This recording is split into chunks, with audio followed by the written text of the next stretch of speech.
नमस्कार मंडळी, स्वागत आहे आपल्या केळफुल किचन या यूट्यूब चॅनलवर. आज आपण बनवणार आहोत झटपट बनणारा आणि जवळपास सर्वांना आवडणारा पदार्थ म्हणजे उपमा. उपमा बनवण्यासाठी लागणारं साहित्य आहे कांदा, कढीपत्ता, हिरवी मिरची, कोथिंबीर, हिरवे वाटाणे, रवा. फोडणीसाठी लागणारं साहित्य आहे उडदाची डाळ, जिरं, मोहरी आणि हिंग. बरं, यात तुम्ही तुम्हाला आवडत्या भाज्याही टाकू शकता, जसं की गाजर आणि तत्सम तुम्हाला जे आवडतील त्या भाज्या तुम्ही ॲड करू शकता. तर आपण आता रेसिपीला सुरुवात करूयात. एका कढाईमध्ये आपण रवा थोडासा गुलाबी होईपर्यंत, हलका गुलाबी होईपर्यंत परतून घेणार आहोत. तुम्ही रवा आधी सुद्धा परतून ठेवू शकता. तुम्ही ऑफिसला जाणार असाल, वर्किंग असाल तर रवा कधी भाजून ठेवणं खूप आरामदायी पडतं, म्हणजे आपल्याला झटपट रेसिपी करता येते कोणतीही. तर तुम्ही पाहू शकता आपला रवा गुलाबी होईपर्यंत आपण परतून घेतलेला आहे. आता आपण त्याच्या फोडणीची तयारी करत आहोत. कढईमध्ये आपण आता टाकणार आहोत 1 चमचाभर तेल. तुम्ही याच्यामध्ये तूपही ॲड करू शकता.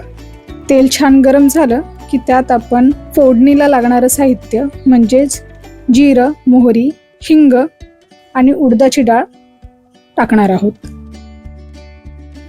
उडदाची डाळ ही ऑप्शनल आहे, पण माझं वैयक्तिक मत असं आहे की उडदाची डाळ वापरून तुम्ही उपमा नक्की बनवून पाहावा, कारण त्याच्यामुळे खूप सुंदर स्मेल उपम्याला येतो.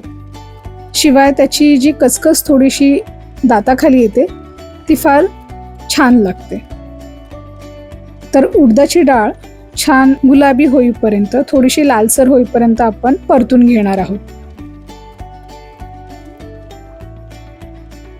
पाहू शकता उडदाची डाळ ही छान लालसर झालेली आहे. आता आपण यामध्ये टाकणार आहोत कढीपत्ता, हिरवी मिरची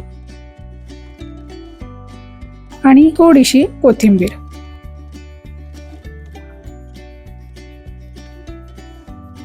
कोथिंबीरीचा जो एक सुगंध आहे तोही फार छान येतो, त्यामुळे फोडणीला थोडी का असेना कोथिंबीर टाका आणि जो चवीचा वेगळेपणा आहे तो नक्की अनुभवा. आता आपण यात टाकले आहेत हिरवे वाटाणे. अर्थात तुमच्याकडे जर गाजर वगैरे असेल तर तुम्ही तोही ॲड करू शकता.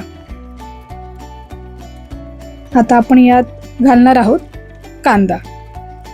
कांदा तुम्ही जेवढा जास्त मोठा घ्याल किंवा जेवढा जास्त घालाल तेवढा त्याच्यामध्ये ओलसरपणा किंवा एक मऊपणा जास्त येतो. आपण कांदा छान परतून घेत आहोत. तुम्ही पाहू शकता कांदा गुलाबी होईपर्यंत आपण परतून घेतलेला आहे आणि त्यामध्येच आपले जे हिरवे वाटाणे आहेत ते सुद्धा छान परतलेले आहेत. दुसरीकडे आपण पाणी गरम करायला ठेवलेलं आहे. आपण गुलाबी रंगावरती परतून घेतलेला रवा आता ॲड केलेला आहे. तो आपण छान एकजीव होईपर्यंत पुन्हा एकदा कांद्यामध्ये परतून घेत आहोत.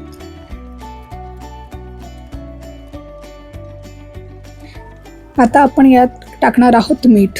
मीठ हे तुमच्यावर आहे. पूर्ण रेसिपी झाल्यावर शेवटी तुम्हाला ॲड करायचं असेल तुम्ही तेव्हा ॲड करा. मी या स्टेजवरती ॲड करते जेणेकरून तो पूर्ण रव्यामध्ये किंवा उपम्यामध्ये मिक्स व्हावा.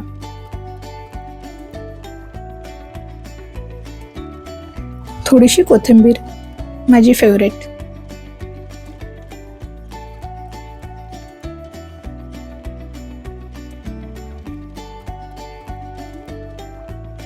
आता आपण यात घालणार आहोत तापवून घेतलेलं म्हणजे उकळून घेतलेलं पाणी.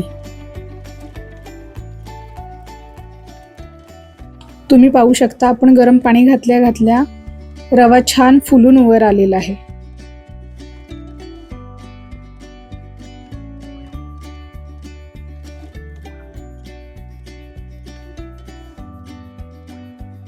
उपमा मऊ होण्यासाठी आपण याच्यामध्ये थोडंसं दूध ॲड करतोय. तुम्ही थोडंसं दूध ॲड केलं की उपमा हा मऊसूद राहण्यासाठी फार मदत होते.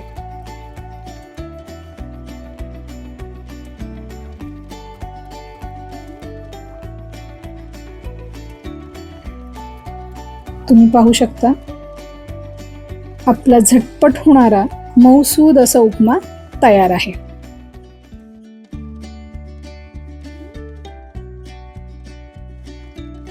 व्हिडिओमध्ये सांगितलेली ट्रिक वापरून घरी ही रेसिपी नक्की बनवा आणि आम्हाला कमेंटद्वारा नक्की कळवा.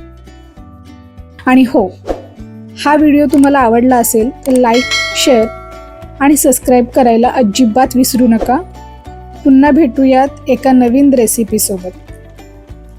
तोपर्यंत खात रहा, मस्त रहा, स्वस्त रहा. धन्यवाद.